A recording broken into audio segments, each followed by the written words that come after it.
E aí, investidoras e investidores? Bom, não. Hoje nós vamos falar sobre ETFs. Existem 3 ETFs que eu vou falar aqui para vocês que pagam dividendos. Obviamente, nós até comentamos isso em outros vídeos, que ETFs não pagam dividendos, eles são índices de replicação. Mas hoje nós vamos falar sobre 3 ETFs que podem pagar dividendos. Primeiramente, antes de mais nada, o que são os ETFs? Os ETFs, que nós já falamos em vídeos anteriores, são os Exchange Trade Funds.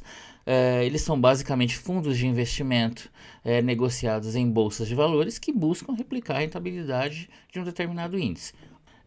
Na verdade, ETFs que pagam dividendos são uma novidade recente, que teve início, se eu não estou enganado, em setembro de 2023. Faz menos de um ano que os primeiros ETFs voltados para a renda passiva foram lançados no Brasil. Então aí é algo bem novo, né? A título de comparação, esse já é um mercado relevante nos Estados Unidos, com cerca de 80 bilhões de dólares em ativos sob gestão.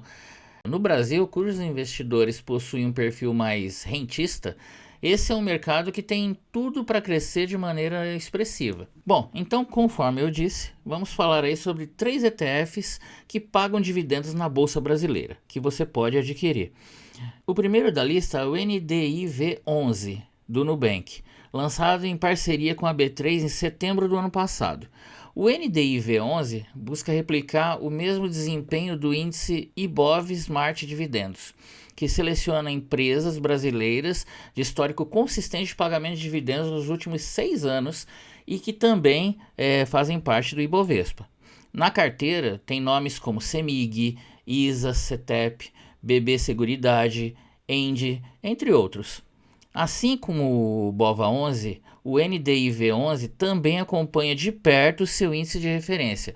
Os ganhos de mais de 13% desde a sua criação, versus 12,6% do Ibov Smart Dividendos, é uma boa opção.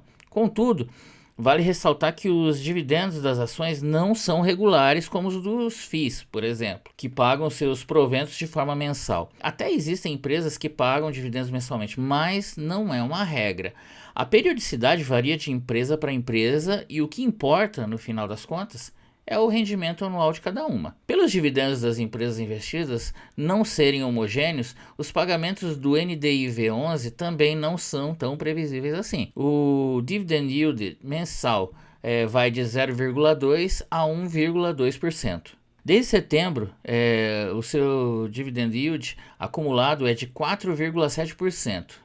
Logo, é de se esperar que seu rendimento anual, quando completarem, obviamente, os 12 meses, gire em torno de 6% e 7%. Para gerir o patrimônio dos seus cotistas, ainda que de forma passiva, o Nubank cobra uma taxa de administração de 0,5% ao ano pela gestão do NDIV11, ok? O próximo da nossa lista é o DIVD11. Na mesma linha do ETF anterior, o Itaú lançou nesse mês o DIVD11. A última diferença está no índice de referência, que nesse caso é o IDIV, principal índice de empresas pagadoras de dividendo da Bolsa Brasileira. Assim como o Ibov Smart Dividendos, o IDIV também possui uma elevada concentração nos setores elétricos, financeiros e de commodities, entre outros que são tradicionalmente conhecidos como bons distribuidores de proventos.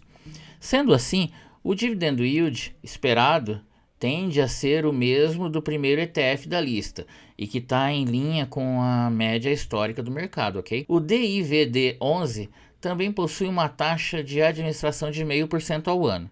Por ter poucos dias de histórico, ainda não há um gráfico de rentabilidade sobre esse ETF, mas é um ETF interessante a ser considerado. E por último, o nosso terceiro item dessa lista, que é o SPYI11 da Buena Vista Capital.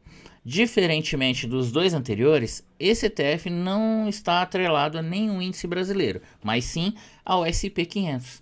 Assim, além de investir nas 500 maiores empresas do mundo, também é possível receber proventos com o SPYI11. Entretanto, é importante destacar que as empresas americanas não são conhecidas por serem grandes pagadoras de dividendos, principalmente pela tributação dos Estados Unidos, que é de 30% de retenção na fonte. Com isso, a renda do SPY11 provém principalmente de uma estratégia de opções, que são contratos derivativos que fornecem o direito de comprar ou vender um ativo por um preço pré-determinado, produzindo o que são chamados de dividendos sintéticos. De maneira bem simplificada, tá? Só para que vocês entendam, a operação consiste na compra de um determinado ativo, no caso o índice americano, e a venda de um contrato de compra, que oferece o direito de alguém comprar esse ativo por um preço pré-acordado e remunera o vendedor da opção com um prêmio. Por exemplo, um investidor compra a ação XPTO03 por R$ 100 e resolve vender uma opção de compra que o obriga a vender essa ação por R$ 110, mesmo se o preço desse ativo estiver acima do valor pré-determinado até a data do vencimento do contrato. Voltando para o SPY11, mesmo que a estratégia limite seus ganhos